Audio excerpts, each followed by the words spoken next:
pessoal, eu sou a Carmen do blog O Que Vi do Mundo e venho gravar mais uma tag para vocês. A tag se chama Se Você Gostou de, Poderá Gostar de. Então eu vou indicar alguns livros, né, não são exatamente parecidos, mas tem alguma coisa em comum.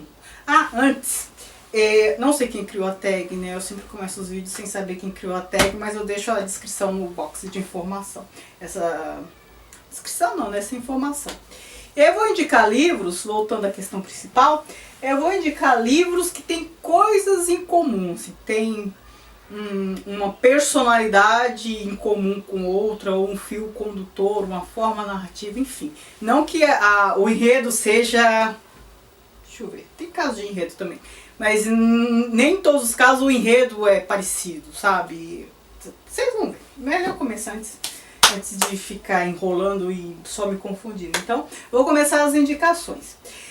Se você gostou de... Não, vou pegar o mais famoso, peraí. Se você gostou de O Diário de Anne Frank, você também poderá gostar de A Bibliotecária de Auschwitz, do Antônio G. Iturbe, O Menino do Pijama Listrado, do John Boyd,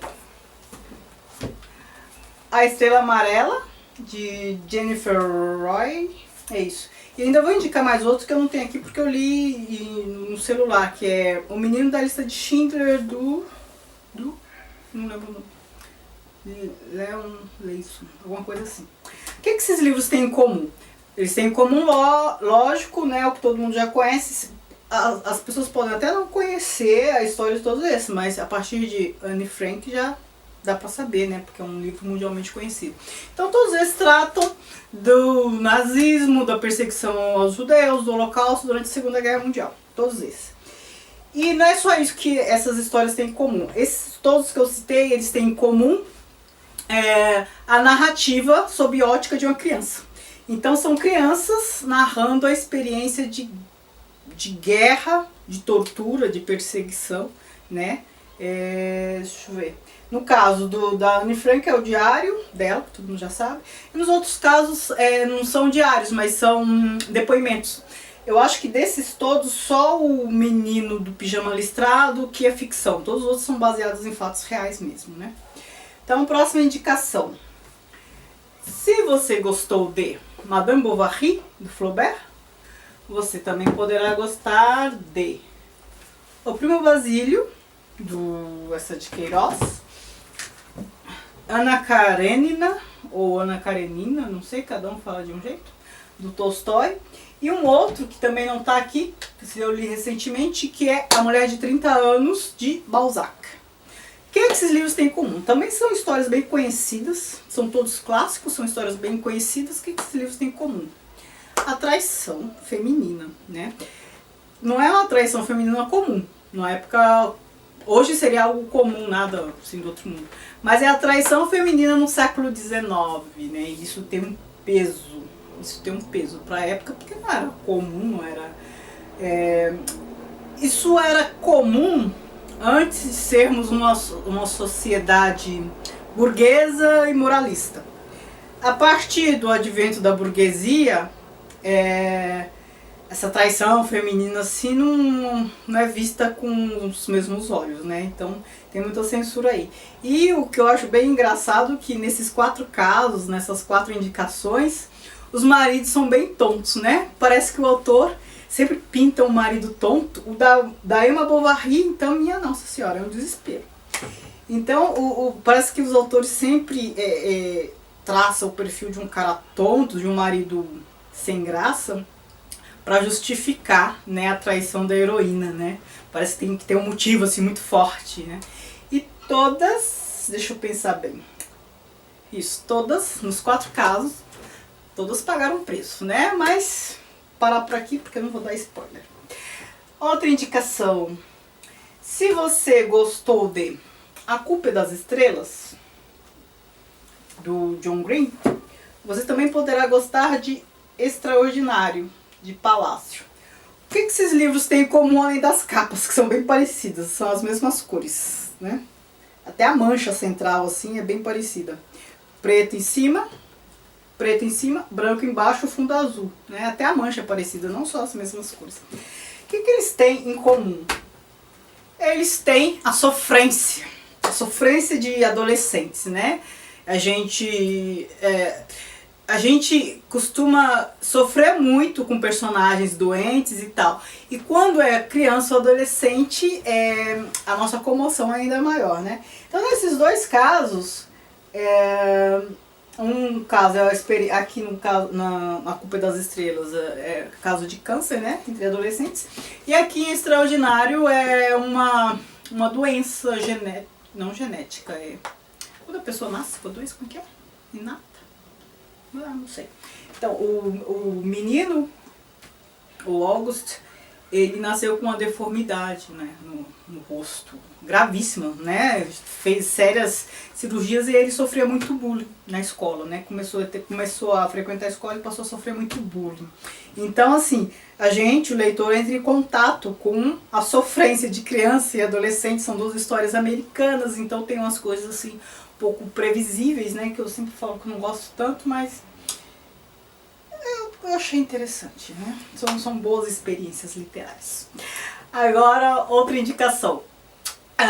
Se você gostou de As Viagens de Gulliver, do Jonathan Swift, você também poderá gostar de Cidades Invisíveis, do Ítalo Calvino. O que esses livros têm em comum?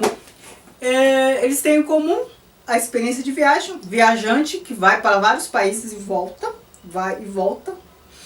E nos dois casos, esse viajante narra aos soberanos como é o outro país. Só que aqui, esses dois livros, eles fazem, são os mesmos movimentos, mas em sentido inverso. Vou explicar melhor. E nas Viagens de Gulliver, o Gulliver, ele sai da Inglaterra e começa a visitar outros países. E aí ele vai contar para os soberanos dos países estrangeiros, né, como é a Inglaterra. Então ele conta sobre o seu país para o estrangeiro. E causa, que na verdade isso é uma crítica do Jonathan Swift ao imperialismo britânico, né? Então ele faz esse distanciamento, que é até físico, explica seu país para uma pessoa que não o conhece, e aí causa todo o estranhamento e tal.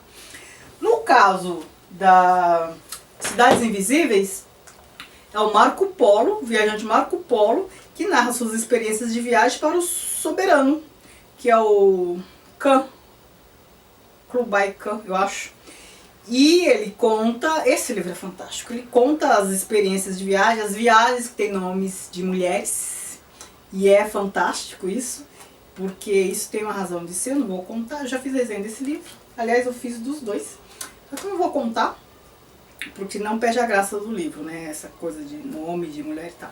Mas aí ele conta para o seu soberano como são as outras cidades dos países que ele conheceu, né? Então perceberam que é o inverso, ele conta do seu país, o Gulliver conta do seu país para o estrangeiro, e aqui o Marco Polo conta para o seu soberano a experiência estrangeira. A última indicação. Se você gostou de... Deixa eu começar pelo mais famoso, qualquer. Se você gostou de Crime e Castigo, do Dostoiévski, essa minha edição está aqui no plastiquinho, mas eu já li esse livro numa outra edição. Eu vou reler nessa edição, né?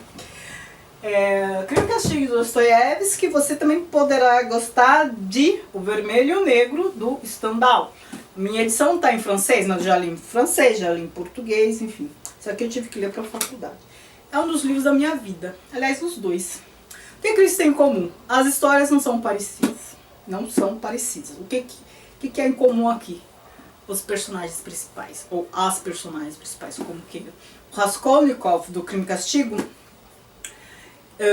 ele tem muitas coisas em comum com o Julian Sorel, do Vermelho e o Negro. Um dos pontos principais, deixa eu ver para eu citar. Ambos, eles desenvolve uma teoria baseada, uma teoria muito preconceituosa e elitista. É uma teoria baseada na superioridade de algumas pessoas em detrimento a outras. E ambos Ixi, deu branco aqui, fala. Assim, ambos, eles têm como ídolos grandes líderes políticos. O Raskolnikov, do Dostoiévski, eu tô tentando lembrar, eu li esse livro há tanto tempo. Eu lembro que ele tinha um certo fascínio por... Agora eu não sei se era uma personalidade específica, né, do líder político, ou os líderes políticos de modo geral. Não lembro tão bem. Esse aqui, como eu li pela segunda vez mais recentemente, está bem claro para mim. O Julian Sorel, ele admirava muitíssimo o Napoleão. Detalhe, ele admirava o Napoleão numa França na época da Restauração, né? Isso causou problemas, né? E, enfim, os dois, eles têm um perfil psicológico parecido. É o que eu achei. São, portanto, não por isso, mas pelo conjunto todo, são os dois... Deixa eu ver se eu posso afirmar isso. São, acho que os dois personagens, ou dois dos personagens masculinos que eu mais gosto da literatura. Eles têm uma personalidade forte, eles têm uma teoria, eles são firmes em seus propósitos, levam a cabo o que eles acreditam, pagam preço por isso, mas isso é detalhe, né? Então, são essas as minhas indicações, acho que eu não esqueci de nada.